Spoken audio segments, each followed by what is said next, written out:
What would you risk for freedom when the world is burning around you? These films are not fiction. They were born from true acts of courage, sabotage, and defiance.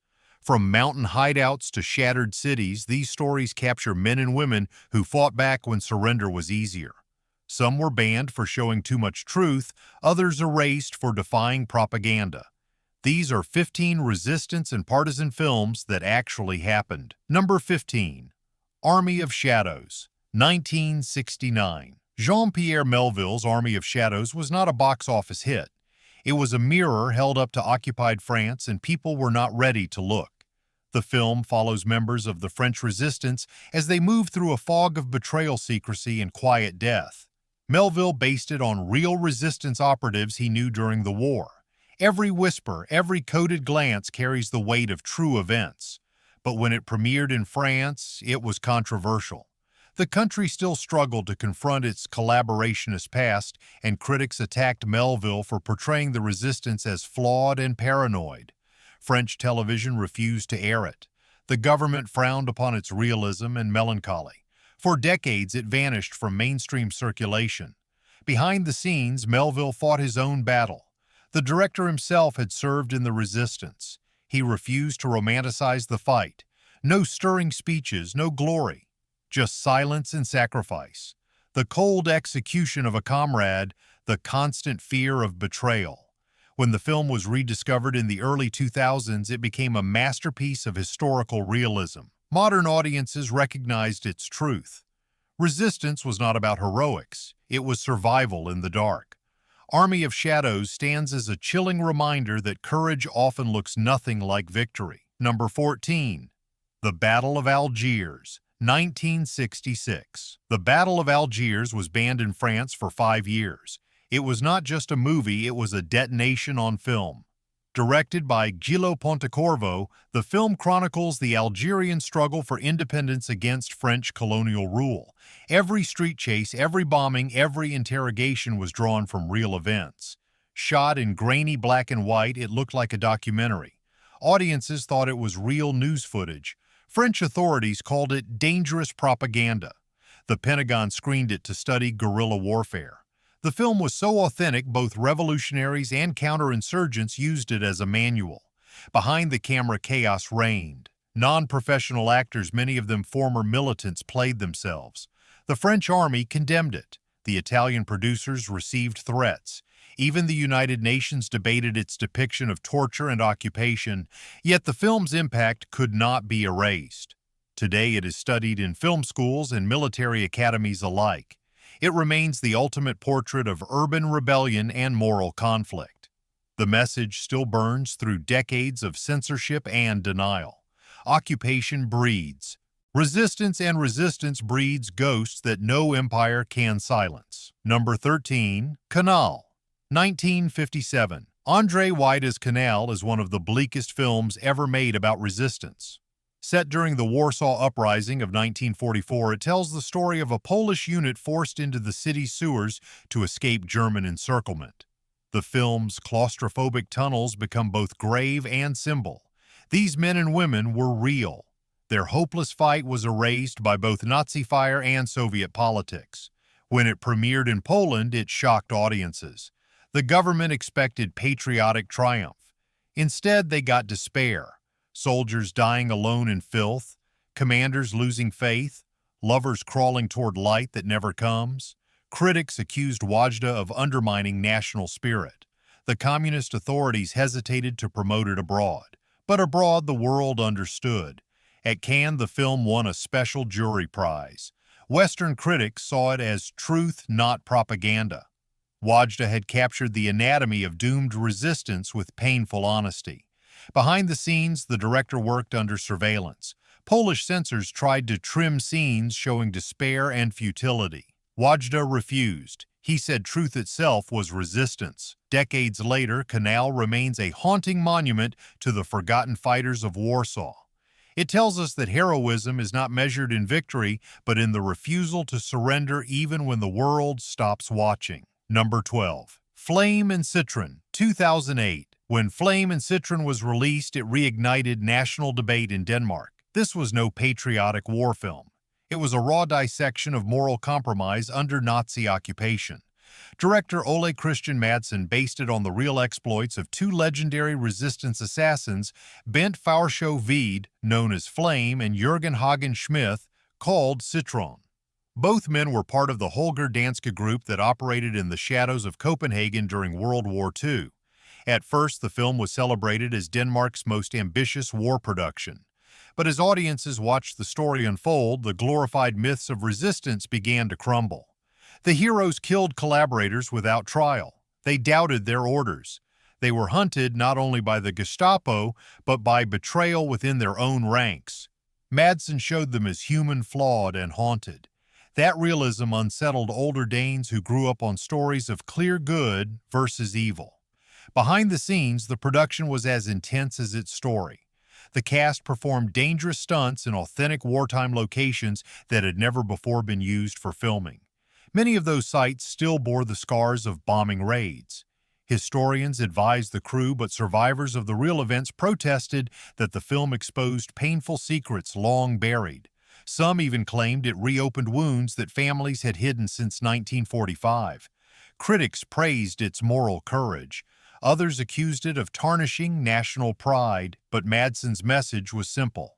The line between hero and executioner blurs in every war. Flame and Citron endures because it refuses to lie about that. The film asks its viewers one question that echoes long after the credits fade. How much of your soul would you burn to fight evil? Number 11. Come and See. 1985. Few films have captured the horror of partisan warfare like Come and See. Directed by Elem Klimov in the final years of the Soviet Union, it follows a Belarusian boy who joins the partisans and witnesses the systematic annihilation of his village by Nazi forces. The story is not fiction. Klimov drew directly from eyewitness reports and survivor testimonies gathered across Belarus. When it was released, Soviet censors nearly banned it. They feared its brutality would shatter patriotic myths about glory and victory. The film's realism was unbearable. Villages burned, children screamed, civilians shot in barns. The camera refused to look away. It was so authentic that even extras fainted during filming. The sound of live ammunition was used for realism. One scene involved real bullets flying over the actor's head. Klimov said he wanted to burn through the myth of the heroic war film. He succeeded. Viewers emerged from screenings silent and pale. The Soviet government reluctantly allowed it to compete at international festivals where it was hailed as a masterpiece. Western critics compared it to a spiritual apocalypse on film. Behind the camera, Klimov was battling his own ghosts. His wife, the director Larisa Shepitko, had died in a car crash while preparing a film about similar themes. Come and See became his way of finishing her work. He never made another movie afterward, saying he had said everything that could be said. Today, veterans still call it the most accurate depiction of what partisan war felt like. Not bravery, not victory, just madness, survival, and loss. Come and See does not entertain. It bears witness. It forces the viewer to stare into humanity's darkest mirror and recognize that sometimes resistance is just the act of staying alive. Number 10. Defiance. 2008. Defiance tells the story of the Bielski brothers, Jewish partisans who saved more than 1,200 lives by building a hidden forest community in occupied Belarus. Directed by Edward Zwick, it starred Daniel Craig as Tuvia Bielski and was based on events so unbelievable that historians once dismissed them as legend. But the film drew from the survivors themselves, and their accounts confirmed that every detail was true. Upon release, Defiance divided critics. Some accused it of Hollywood dramatization, others celebrated it for restoring dignity to an ignored chapter of resistance history. What made it controversial was its portrayal of armed Jewish fighters. For decades, Holocaust narratives focused on victims, not rebels. Zwick's film defied that tradition and faced political pushback in Eastern Europe, where collaboration stories remain taboo. Behind the scenes, the AI production crew shot in freezing Lithuanian forests under brutal conditions mirroring what the real Bielskis endured. Many cast members suffered frostbite. Equipment froze solid. Craig later admitted he had nightmares about the shoot. The director insisted on authenticity, using real partisan survivors as advisors to recreate the hidden woodland village that once stood as a beacon of life amid genocide. When the film premiered in Israel, it became an emotional event. Families of those saved by the Bielskis attended and wept as their parents' names flashed on screen. But in parts of Poland and Belarus, the film was met with silence. Some authorities feared renewed debate about wartime collaboration. The legacy of Defiance lives in the forest where history refused to die. The film reminds us that even in the darkest winters of human cruelty, people still built fires of hope and called it resistance. Number 9. The Gray Zone. 2001. The Gray Zone is one of the most harrowing resistance films ever made and one of the most misunderstood. Directed by Tim Blake Nelson, it tells the true story of the Sonderkommando revolt at Auschwitz in 1944, when a group of Jewish prisoners sabotaged a crematorium and rose up against their captors. Based on actual testimonies from survivors, it is a depiction so raw that many theaters refused to screen it. When it premiered, critics were split down the middle. Some hailed it as essential cinema, while others called it unbearable. The film's refusal to simplify good and evil disturbed audiences. These prisoners were victims forced to aid their own oppressors, and yet they found the strength to resist. The moral ambiguity unsettled viewers who wanted clear heroes and villains. Behind the scenes, Nelson fought a lonely battle to get the film made. Studios feared the subject matter was too dark for mainstream release. The cast, including Harvey Keitel and David Arquette, shot in freezing Budapest conditions inside an abandoned factory, turned into a death camp replica. Many scenes used authentic survivor accounts word for word. Some crew members broke down on set, unable to continue filming. After its release, the film was largely buried by distributors, uncomfortable with its intensity. Yet among historians and educators, it gained quiet reverence. It became a staple in Holocaust studies for its unflinching accuracy. The legacy of the Gray Zone lies not in fame, but in truth. It reminds us that resistance does not always come with banners and guns. Sometimes it is a whisper, a hidden act of defiance in a place built to erase all traces of humanity. Number 8. Black Book. 2006. Paul Verhoeven's Black Book was his return to Dutch cinema after 2 decades in Hollywood, and it detonated like a cultural grenade. The film was based on multiple true stories of Dutch resistance fighters, many of them women who infiltrated Nazi command structures through espionage and subterfuge. It told the story of Rachel Stein, a Jewish singer turned spy who risked everything to survive. The film was both celebrated and condemned. In the Netherlands, it became a box office hit, but also a lightning rod for controversy. Some veterans accused Verhoeven of sensationalism. Others praised him for revealing the moral chaos of occupation. Black Book dared to show that the Dutch resistance was not pure, that betrayal, greed, and survival instincts often blurred together. Behind the scenes, the production was massive. Verhoeven reconstructed wartime The Hague with obsessive detail. Tanks rolled through cobbled streets that had once seen real blood. The script drew from classified Dutch intelligence archives that had remained sealed for decades. Even the final twist in the film was lifted from a real post-war scandal. Internationally, critics compared it to Schindler's List and The Pianist, yet it carried Verhoeven's trademark intensity. The director described it as his most personal film because he had lived through the occupation as a child. The government briefly hesitated to support it, fearing it might reopen national wounds about collaboration. Today, Black Book stands as one of the most daring portrayals of resistance in European cinema.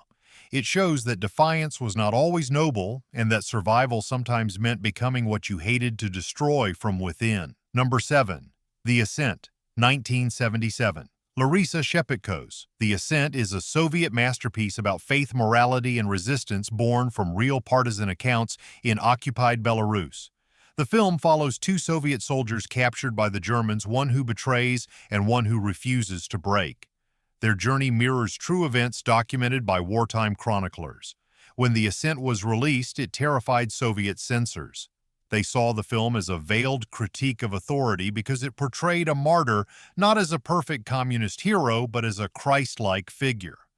The imagery of sacrifice, redemption, and betrayal was too religious, too human for the rigid doctrines of the time. Officials tried to cut scenes. Shepitko refused. The shoot itself was punishing. Temperatures dropped below -40. Actors nearly froze during outdoor scenes filmed in real snowdrifts. The production ran out of film stock multiple times due to bureaucratic interference. Yet despite all obstacles, Shepitko created a work of poetic realism that transcended propaganda. Critics abroad hailed it as one of the greatest anti-war films ever made. Within the Soviet Union, it was quietly admired but never celebrated. The director was just 39 when she died in a car crash 2 years later while preparing her next film. In the decades since, the ascent has become legendary. Modern filmmakers cite it as spiritual cinema in its purest form. It shows resistance not as battle but as inner conviction, the refusal to bow even when death is certain. It reminds viewers that the truest defiance is moral, not military. Number 6. The Pianist, 2002. Roman Polanski's The Pianist was both a masterpiece and a confession. Based on the memoir of Władysław Szpilman, a Jewish pianist who survived the Warsaw Ghetto Uprising, it stands as one of the most powerful depictions of individual resistance ever filmed. Szpilman's story was true, every note, every whisper of survival drawn from his own memory of living like a ghost amid the ruins of Warsaw. The film was a global success, winning the Palme d'Or and 3 Academy Awards. But in Poland, it reopened old scars. Some accused it of exaggerating German cruelty. Others said it underplayed Polish collaboration. Polanski ignored both sides. He had lived that nightmare himself as a child escaping the Krakow ghetto. He said the film was not about guilt or blame, but about endurance, about the silent defiance of one man who refused to die. Behind the scenes, the production was brutal. The crew recreated the destroyed streets of Warsaw in painstaking detail. Adrian Brody lost over 30 pounds to play the starving pianist and isolated himself for months. He said he had to forget what happiness felt like to embody Szpilman's loneliness. Filming scenes in the ghetto forced Polanski to relive his childhood trauma. More than once, he broke down on set. When the film premiered, it struck audiences like a quiet storm. Survivors wept in silence. Historians praised its authenticity. For Polanski, it was not just art, it was a requiem for everyone who resisted by surviving. The Pianist proves that resistance is not always in the gunfire or the barricades. Sometimes it is in the refusal to surrender one's humanity, even when the world demands it. Number 5. The Counterfeiters, 2007. Stefan Rusowicki's The Counterfeiters told one of the most incredible true stories of sabotage inside the heart of the Nazi machine. It follows Salomon Sorowicz, a master forger forced to participate in Operation Bernhard, the largest counterfeiting scheme in history meant to destabilize Allied economies. The real Sorowicz was based on Adolf Berger, a Holocaust survivor who later wrote the memoir that inspired the film. When the movie premiered, it stunned audiences with its moral complexity. The prisoners forged British and American currency under threat of death, yet they secretly sabotaged the effort to resist. That subtle defiance in the belly of a death camp made the story almost unbelievable. Some critics questioned its authenticity until Berger himself confirmed every detail. Production was grueling. The filmmakers reconstructed concentration camp interiors using historical blueprints. Actors were instructed to stay underfed and unshaven throughout the shoot. The director refused to dramatize beyond the facts. He wanted realism raw and unfiltered. Several scenes were filmed in the actual locations of former camps, a decision that left cast members emotionally shattered. The film won the Academy Award for Best Foreign Language Film and brought global recognition to a story long ignored by history books. But it also sparked controversy in Austria, where some politicians dismissed it as anti-national propaganda. Rusowicki responded that truth has no nationality, only conscience. The power of the counterfeiters lies in its quiet rebellion. No guns, no speeches, just men risking everything to slow an empire by a single heartbeat. It reminds us that sometimes resistance hides in the smallest acts of sabotage whispered in the dark. Number 4. The Train, 1964. John Frankenheimer's The Train is based on a true story so incredible it almost feels like myth. In the final days of World War II, French railway workers secretly prevented a German colonel from looting France's greatest art treasures. It was a resistance operation born from ingenuity, not weapons. The film stars Burt Lancaster as a railway inspector turned saboteur racing against time to save culture from destruction. Upon release, it was hailed as a gritty masterpiece. But its realism came at a cost. The production was plagued by danger. Frankenheimer insisted on using real trains and explosives. There were no miniatures, no visual effects. Every derailment, every explosion was real. Lancaster performed his own stunts even after breaking his leg.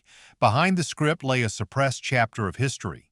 The real operation inspired the book Le Front de l'Art, written by Rose Valland, a museum curator who had risked her life spying on Nazi art thieves. Her reports guided the resistance to delay trains without destroying the priceless cargo. Yet the French government at the time downplayed her role. Only decades later did her heroism come to light. The train was banned in parts of Eastern Europe during the Cold War for glorifying French resistance while minimizing Soviet contributions. But its message transcended politics. It showed that resistance was not always about bloodshed. It could be about saving the soul of a nation. Today, the film stands as a testament to courage disguised as duty. It asks one timeless question: when everything is lost, what still makes life worth defending? Number 3.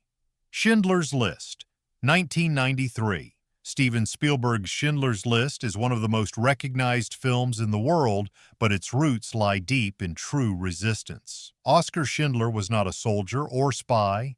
He was a businessman, a member of the Nazi Party, who used deception, bribery, and courage to save more than 1,000 Jewish lives. The film's story is drawn directly from survivor testimonies and the novel Schindler's Ark by Thomas Keneally. When Spielberg began production, many doubted he could handle such gravity. Studios feared audiences would reject a black-and-white film about genocide. Even the survivors were skeptical. But Spielberg treated it as sacred ground. He insisted on authenticity. The film was shot entirely in Poland within walking distance of the original concentration camps. No sound. Stages, no glamour, just history brought to life with brutal honesty. During production, the cast and crew were deeply affected. Extras, who were Holocaust survivors, broke down during scenes of deportation because they had lived them once before. The film's emotional weight crushed Spielberg. He said he wept every day while filming. To cope, he began working on Jurassic Park at night as emotional relief from the horror he filmed by day. Upon release, Schindler's List shattered audiences worldwide. It won 7 Academy Awards, but its true legacy was moral, not cinematic. The film reignited conversations about memory and humanity. It was screened for world leaders, soldiers, and students. In Israel, it became mandatory viewing in schools. Decades later, survivors still call Schindler's story the ultimate act of civilian resistance. He did not fight with weapons, but with will.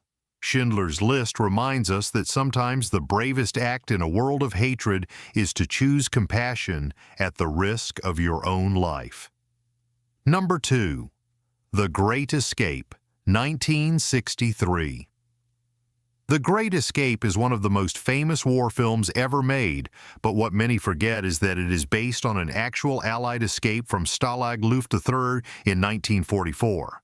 It was a real operation designed by prisoners who spent over a year digging tunnels with spoons and tin cans under the noses of German guards. The film turned the true story into legend. Steve McQueen's motorcycle chase became iconic even though it never happened in reality. Yet beneath the Hollywood flair lies the beating heart of genuine heroism. The escape itself was one of the most daring acts of defiance in the war. 76 men broke free. Only 3 reached safety. 50 were executed in retaliation. Behind the scenes, the filmmakers went to extraordinary lengths to honor those men. They built life-sized recreations of the tunnels and consulted real survivors of the camp. But even this authenticity caused tension. Some British families accused the film of making the event too glamorous. Veterans defended it, saying the movie kept the memory alive for new generations. McQueen's rebellious performance turned him into a symbol of defiance. Yet his character embodied something larger than one man. It captured the spirit of every soldier who refused to accept imprisonment as the end. Today, The Great Escape endures not as adventure, but as elegy. It celebrates the will to resist captivity even when escape means death. Every frame reminds us that freedom is not granted. It is stolen from tyranny by those bold enough to dig through darkness with their bare hands. Number 1. The Bridge on the River Kwai, 1957. David Lean's The Bridge on the River Kwai remains one of the greatest war films ever made, and its roots lie in the real ordeal of Allied prisoners forced to build the Burma Railway for the Japanese Army. While the central characters were fictionalized, the setting and the suffering were painfully authentic, drawn from the memoirs of survivors who endured starvation and torture in the jungles of Southeast Asia. Upon release, the film was hailed as a masterpiece of spectacle and morality, but controversy followed fast. Many veterans of the Burma campaign condemned it for portraying British officers as collaborators obsessed with pride and discipline rather than survival. The British government even distanced itself from the film, fearing backlash from its own war heroes. Behind-the-scenes production was nearly as brutal as the story. Filmed in the jungles of Ceylon, the crew battled disease, floods, and accidents. The massive bridge built for the film was real, and its explosive destruction required precise engineering. Actor William Holden nearly drowned during filming. Director David Lean demanded perfection, pushing cast and crew to exhaustion. When it premiered, audiences were mesmerized. The film won 7 Academy Awards, including Best Picture. Yet beneath its grandeur lies a deep moral question. What is loyalty when survival is at stake? Was obedience resistance or surrender? In the years since The Bridge on the River Kwai has become more than cinema. It is a haunting reflection on how war corrupts even honor itself. The bridge fell, but its echoes still stand in every heart that struggles between duty and conscience. These 15 films remind us that resistance is not a single act. It is 1,000 quiet choices made in darkness. Some fought with guns, others with art, deceit, or survival. But each proved that truth cannot be erased by fear. Which of these stories moved you the most? Tell us below. And if courage still inspires you, go ahead and subscribe, and share, because history only lives when we remember.